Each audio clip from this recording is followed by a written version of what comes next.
जी मेरा आर्ग्यूमेंट सुन लें तो मैं आपको बताता हूँ। जी दीन किसे कहते हैं sir? Let's call it Nizam for the sake of अदलिया हमारे दीन का हिस्सा है ना। सही, कौन सी अदलिया पाकिस्तान की मदारस के अंदर है। ओके, हमारी पॉलिटिकल पॉलिसी जो है वो मदारस से आती है, पार्लियामेंट हाउस से, सेनेट से आती है। मान ली बात जी, आर्मी की पॉलिसी मदारस से आती है, सेनेट से आती है। मान ली बात जी। अब इसके खिलाफ मूवमेंट ना करना कि भाई ये दीन में डालो, ये हमारे उलमा होने चाहिए इधर, असली उलमा होने, या तो इनको आलिम बना दो या असली उलमा को इधर इन पोजीशंस के ऊपर ट्रेन करके डालो, क्योंकि ये बंदे ऑल इंडिया एक्ट 1935 के ऊपर हमारे कानून पे कानून फाइल कर जा रहे हैं और आपके ब्लास्फेमी लॉज के ऊपर इंग्लैंड का एक्ट लगा हुआ है इस वक्त। ठीक है कि उनके थ्रू इसकी उस ज्यूरिसडिक्शन के अंदर इसका वजन चेक किया जाएगा। शरिया काउंसिल को 0 वेट है।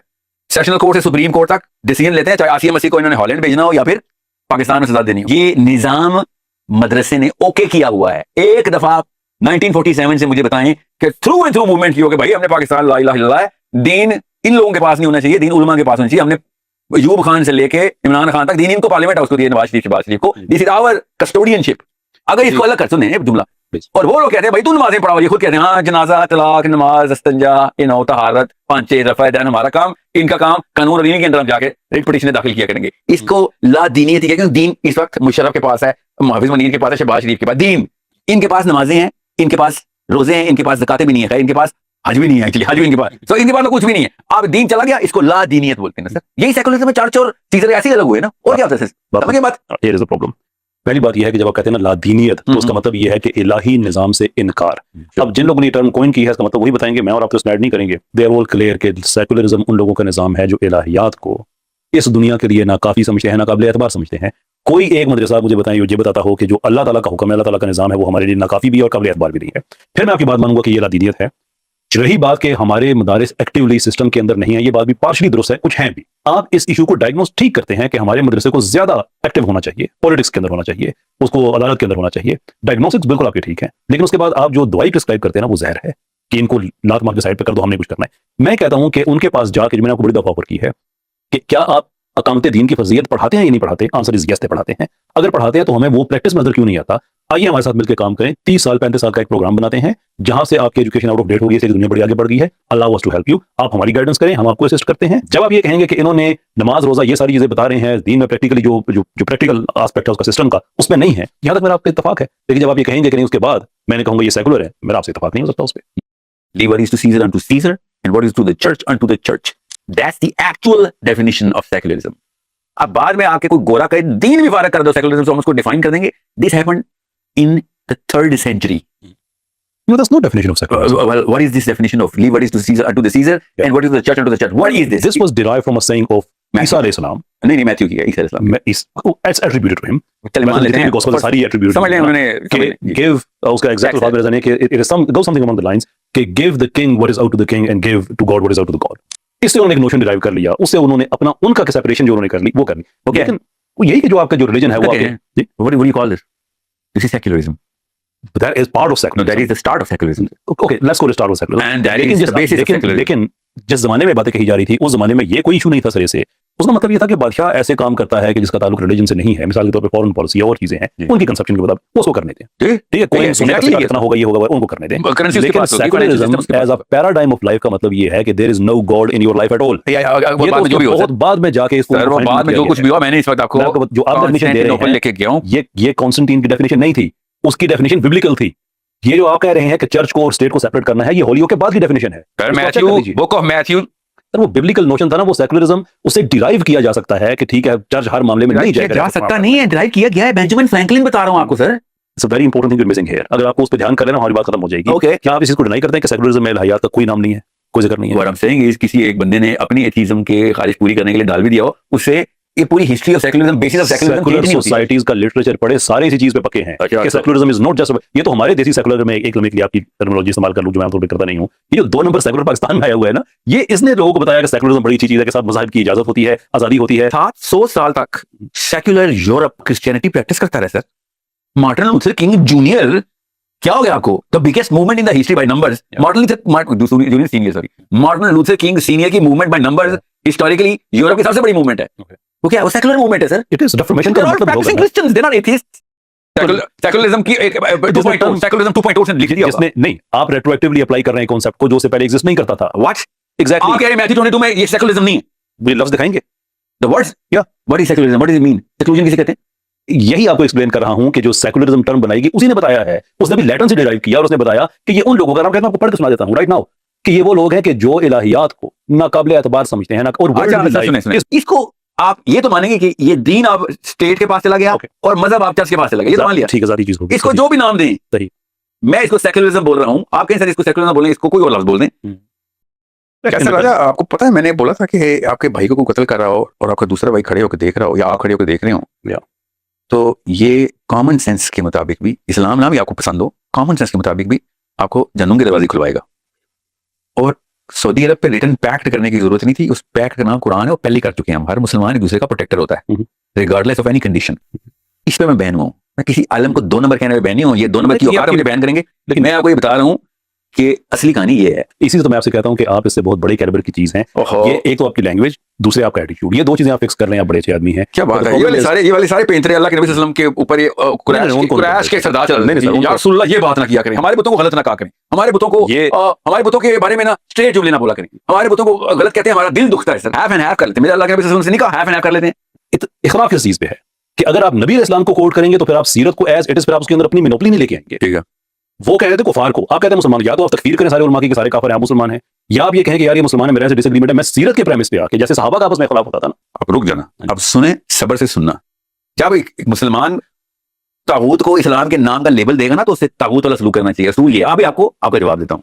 एक मुसलमान अल्लाह के नबी सल्लल्लाहु अलैहि वसल्लम के पास आके कहता है या रसूलुल्लाह इंसाफ कीजिएगा, अल्लाह के नबी सल्लल्लाहु अलैहि वसल्लम ने मोटिवेट किया था उसको, नहीं उसने मुसलमान था, उसने इदारा नबूवत के ऊपर सवाल, मुसलमान था लेकिन उसने इदारा नबूवत के ऊपर सवाल उठा दिया था। मैंने पता किसको कहा कि ये जितने भी हैं ना उलमा, अच्छा मेरी बात पूरी सुने बगैर आपने कैसे फैसला कर दिया? आपने जो असूल अभी ठहराया था वो तो असूल यहीं से नस निकल जाती है कि जो चीज जिस लेवल के ऊपर रजिस्टर की जाए उसको उसी लेवल के ऊपर रिएक्शन देना जरूरी है। इस्लाम का असूल है। सो एक बंदा आके कहे कि वतनियत इस्लाम का हिस्सा है तो उसको उसी तरीके से उसी लेवल का रिएक्शन देना पड़ेगा, क्योंकि अब उसने इस्लाम मिला है। वतनियत की बातें चलते हैं, वतनियत लात में नात रोज़ा है सर। ओके, तो आप वतनियत को थोड़ा सा डिफाइन करेंगे व्हेन वी से वतनियत, व्हाट डू यू? राशिद बिन नाज जब एक बांग्लादेश के मुसलमान को बिठा के जहाज अगवा होते हैं, बचाने के लिए जहाज गिरा देता है, तो बांग्लादेश उसको निशान हयात देता है अपने बच्चे को, और हम अपने बच्चे को निशान हयात देते हैं। ठीक है, ये वतनियत का समर था। तो एग्जांपल होगी ना, डेफिनेशन क्या है उसकी? अपनी बाउंड्री के अंदर किसी भी चीज को प्रायोरिटी 1 दे देना और मोरालिटी की डेफिनेशन उस बाउंड्री के अंदर मुख्तस कर देना। तो भाई ठीक है, आपकी मोरालिटी हिल गई ना, ये है वतनियत। तो आपका इकराम खत्म। अब देखें ना, उम्मत के लिए रो रहे हैं बच्चे, पाकिस्तान अपने वफाद नहीं जा सकता, और बहाना भी कर रहा है कि आप पाकिस्तानी बच्चे का आगे चला गया, तो वतनियत ने रोक दिया ना इस्लाम को।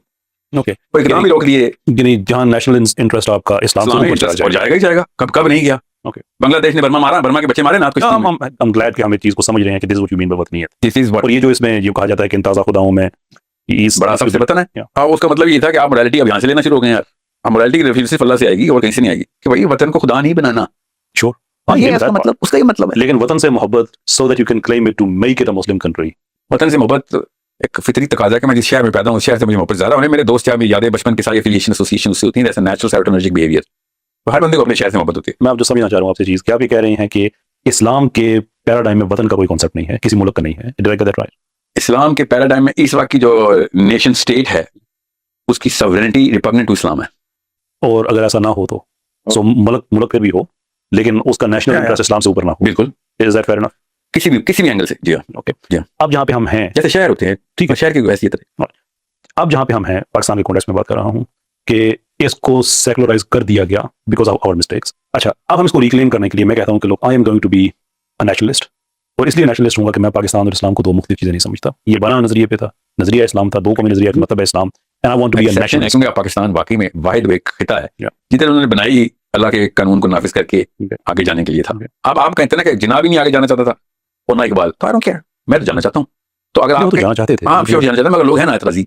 आप अगर कहते हैं ना कि मैं पाकिस्तान को आप ना I need to expand the boundaries and horizons and get them उम्मा टुगेदर, जैसे नेटो ने कर ली, यार that should be, otherwise if you limiting there तो इसको इमारात बोलते हैं। इमारात कैंसर है इस्लाम का। ओके, मतलब सूबे बन सकते हैं ये। सर मैं जब अफगानिस्तान की मामला चल रहे थे ना, I myself, that guy is no more, so I am not gonna be able to name him, I told him कि अगर इमारात तक जा रहे हैं ना आप, तो मैं आपके साथ नहीं जा सकता। हालांकि आपको मेरी जरूरत नहीं है, मैं एक बंदा हूँ, आप एक पूरे के पूरे जत्थे हैं, मगर मैं अपने रब के लिए आया हूँ। अमारात बनानी है तो अल्लाह हाफिज, ठीक है। पाकिस्तान, अब ये मैं जुमला आपसे बोलूंगा, अगर हमने बाउंड्रीज लॉक कर देनी है अपनी, इमारात के कॉन्सेप्ट के ऊपर चलना है, तो ये इस्लाम का कैंसर है। मैं क्लियर करना चाहता हूँ कि मेरी स्ट्रगल किस चीज के लिए है। नंबर 1 सारा फोकस पाकिस्तान में इस्लाम को रिक्लेम करना, वंस इट इज डन इसको एक्सट्रापोलेट करना बाकी इस्लामी दुनिया में। वंस इट इज डन वाला सिस्टम जो है ना, this is not up to you, Islam में असूल नहीं है। जो मुकल्लफ है ना इस जो आदमी, वो उसका हिसाब देगा। आप ये गवर्नमेंट में नहीं है तो फिर जाहिर है आप नहीं, हाँ, मैं government में तो नहीं। आपके हाइपोथेसिस में ये assume करूं कि अगर आप किसी भी लेवल पे ऐसे राई बन गए हैं कि जिसमें बंदा बहुत है आपके पास, Yeah. तो साउथ अफ्रीका जाके पार्टी इस्लाम को लड़ना भी हमारा ही काम है ना, इस्लाम का ही हुक्म है ना, पाकिस्तानी फौज को जाना चाहिए था। श्योर, लेकिन मैं इसके बावजूद ये भी समझता हूँ कि ग्राउंड रियलिटीज को भी हम इनकार नहीं कर सकते। I don't agree to that approach because of many reasons. Ground reality is not a constant. It's always a variable. Quran is a constant. Okay. So जब अल्लाह ताला ने कहते हैं हल्के हो या भारी हो आना तो पड़ेगा, तो फिर ग्राउंड रियलिटी ये है। लेकिन वो हर वक्त की बात तो नहीं की जा रही ना। जब बच्चे मर रहे हो किसी के, तो फिर उस वक्त की तो बात है ना। अकरब फल अकरब अमवालिकुम व अनफुसिकुम। ईरान ने ग्राउंड रियलिटी बताई ना, अकरब नहीं था ना, मिसाइल गया ना। ईरान के तो ऊपर अटैक, पाकिस्तान के ऊपर अटैक, ईरान की बात अचानक ना वहां पे ना पहुंचे, सुना करें जुमला, मिसाइल अकरब तो नहीं था ना, दूर गया ना, अकरब वालों को ऊपर से गुजरता हुआ गया ना इसराइल। अच्छा, तो इसका मतलब हम भी कर देते हैं ना। एक्सेप्शनल एग्जांपल है, मैं एक उसूल की बात कर रहा हूँ। बीएलए ने 150 से ज्यादा अटैक पाकिस्तान पे एकदम से करना शुरू कर दिया। टीटीपी और बीएलए का आपस में इत्तेफाक होना शुरू हो गया। अचानक अफगानिस्तान हमारे खिलाफ हो गया, अचानक ये पारा चनार सुन्नी शिया सारा ये काम स्टार्ट हो जाता है। उसके बाद ये ऑपरेशन सिंदूर ये सारा स्टार्ट हो जाता है। ये सारे का सारा उस टाइम के अंदर हो रहा है। मैं आपको इसलिए कहता हूँ कि ग्राउंड रियलिटी ये है कि जब आपको फंसा दिया गया, जब आपके दो भाई उधर लड़ रहे हैं, अफगानिस्तान से अगर पाकिस्तान की लड़ाई ना हो रही होती तो आप कह रहे हैं कि पाकिस्तानी फौज ईरान में एंटर नहीं, मैं आपसे ये कह रहा हूँ कि पाकिस्तानी ग्राउंड रियलिटी को आप इग्नोर नहीं कर सकते। सर आप अपनी तरफ से ग्राउंड रियलिटी की डेफिनेशन ना दें। जब 7 अक्टूबर हुई है कोई पारा चनार नहीं होता, पारा चनार से उसके बाद स्टार्ट हुआ था। अच्छा, लेकिन ये पाकिस्तान में जो बीएलए, और मैं अगेन मुझे ये बीएलए की वजह से बदला नहीं जा सकता, ये मैं नहीं कह रहा, तो क्या कह रहे हैं? स्ट्रॉ मैनिंग ना करें। आपने कहा है स्ट्रॉ मैनिंग है ये, यू यूज दिस वर्ड, और ये खिलाफ इस्लाम है। हाउ बिजी वाज ये पाकिस्तान, खिलाफ इस्लाम। हाउ बिजी वाज पाकिस्तान, मैं साहिल अदीम, अब आप मुझे कह रहे हैं ना, कितना बिजी था, मैं पता नहीं जा सकता था, कितनी रस्सियों से बांधा था हमारे बाप में। मेरी बात सुन लीजिए ना, कि आप ये जो यहाँ पे सब पोर्ट्रे कर रहे हैं ना कि मैं पाकिस्तान को एक्सक्यूज दे रहा हूँ, मैं आपसे कह रहा हूँ कि पाकिस्तान के प्राइम मिनिस्टर से मुलाकात से लेकर हर लेवल पे जहां पे जिसका मैं मुकल्लफ हो सकता था, मैंने एक ही चीज डिमांड की कि पाकिस्तान को एक्टिवली वहां पे जाना चाहिए, by whatever they can. They said we were too busy, ठीक। लेकिन मैं जो ग्राउंड रियलिटी की एग्जांपल दी है वो मैंने आपको दी है। आप कह रहे हैं कि जनूबी अफ्रीका में जावे, मैं आपसे कह रहा हूं कि हमें फोकस अपने इस पाकिस्तान पे करना है, यहाँ पे इस्लाम को रिक्लेम करना है, इसको सिक्योर करना है, खत्म करना है। Once we can do it, उसके बाद हम बहुत कुछ कर सकते हैं। जनूबी अफ्रीका में कौन गया था उनकी हेल्प करने, आपको पता है? ये उनकी अपार्टमेंट मूवमेंट के खिलाफ क्या, आई डोंट नो, सारी दुनिया के लोग गए होंगे, यहूदी, श्योर, या रेशियो सबसे ज्यादा एक एथनिसिटी जो गई थी वॉलंटरली यहूदी गई थी। आई am not aware of that, I am aware of it, so I mean I not even know names, ठीक। सही।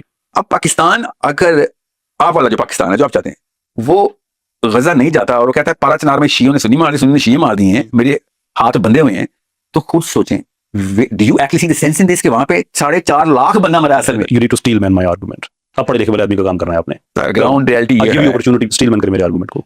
अब मुझे वो रस्सियां पूरी गिनती में नहीं आ जो मैं को स्टील मैन कर सकूं। आप रस्सियां जो बोलती है ना, I need more than one string जिससे मैं पाकिस्तान की हुकूमत को टाई डाउन करूं। 10 minutes, take 50। I don't know कि 7 अक्टूबर को और क्या-क्या चल रहा था ना, आप बताइए रस्सियां जो बांधी हैं भाई ना बचाने के लिए। मेरा आर्गुमेंट है, मैं स्टील मैन करे, स्ट्रॉ मैन ना करे। मैं आपका आर्गुमेंट रिफ्रेश कर रहा हूं, स्टील मैन नहीं कर रहा। मैं आपको कंसिस्टेंटली एक बात बता रहा हूं कि मैंने हमेशा ये कहा कि पाकिस्तान को जाना चाहिए। आपकी कौन बात कर रहा है? आप अपने भी को लेते हैं, मैं पाकिस्तान की बात किसकी हो रही है? आपने कहा था कि मैं पाकिस्तान की हुकूमत की बात कर रहा हूं। सर मैंने आपसे जो आपने कहा ना साउथ अफ्रीका वाला मामला, तो मैंने उसके जवाब में कहा कि कुछ ग्राउंड रियलिटीज भी होती हैं, होंगी। उस वक्त 80s और 90s की बात छोड़े ना, 70s की बात छोड़े, मैं आज की बात कर रहा हूं। मैं 7 अक्टूबर की बात कर रहा हूं। यू एक्चुअली बिलीव कि पाकिस्तान की हुकूमत को जाना चाहिए, भी बहुत एग्री, हां ठीक है, but you think ground reality ऐसी होंगी कि नहीं गई?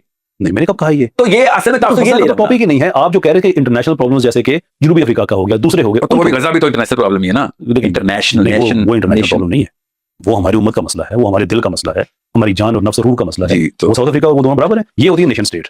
तो ये पाकिस्तान से बात नहीं बताएं क्योंकि वो कह रहे हैं पाकिस्तान के मसले, तो मैं पाकिस्तान के मसले में बिजी हूं। आपने खुद कहा इस वक्त मैं आपसे बात कर रहा हूं, आपने भी आर्गुमेंट दिया कि सर पाकिस्तान भाई को रस्सियां बंधी हुई हैं, लोकल नेशनल मसलों में फंसा हुआ है। आपने अभी आर्गुमेंट दिया है कि इंटरनेशनल इश्यूज पाकिस्तान के इतने थे कि भाई की रस्सियां बनी हुई थी, ये इंटरनेशनल इशू है। इंटरनेशनल इशू इसलिए मैं सॉल्व कर सका। किस वक्त मैंने कहा है कि पाकिस्तान को गजा इसलिए नहीं जा सका? मैंने आपसे जब जाना चाहिए तो मैं हमेशा कहता हूं ग्राउंड रियलिटीज की। मैं आपको मैंने एग्जांपल दी है, 3 पॉसिबिलिटीज थी पाकिस्तान को उसमें टाई डाउन करने की, पाकिस्तान को तीनों पे किया गया। एक छोटी चीज में बात है कि यस दुनिया में मुल्कों के साथ ऐसा किया जाता है, that is not something which is not to say कि पाकिस्तान को वहां जाना नहीं चाहिए था। 2 साल बाद वो 3 पाकिस्तान कुछ नहीं कर सकता था, तो मैं तो कांस्टेंटली कह रहा हूं कि पाकिस्तान जो कुछ कर सकता था उसे करना चाहिए। लेकिन दो चीजों को इक्वेट कर देना ना, ये एक फॉल्स इक्विवेलेंस है, ये एक तरीका का ठीक है। आपने 2 साल बाद पाकिस्तान अफगानिस्तान की लड़ाई हुई है, गजा के 7 अक्टूबर के 2 साल बाद। मैं ईरान की साथ बात कर रहा हूं ना कि इधर ईरान के साथ हुआ तो अफगानिस्तान के साथ, लेकिन वो इवन अगर आप इस लड़ाई के पीछे भी अगर आप जाते हैं तो पाकिस्तान अफगानिस्तान की बरह रास्त लड़ाई एक और चीज है।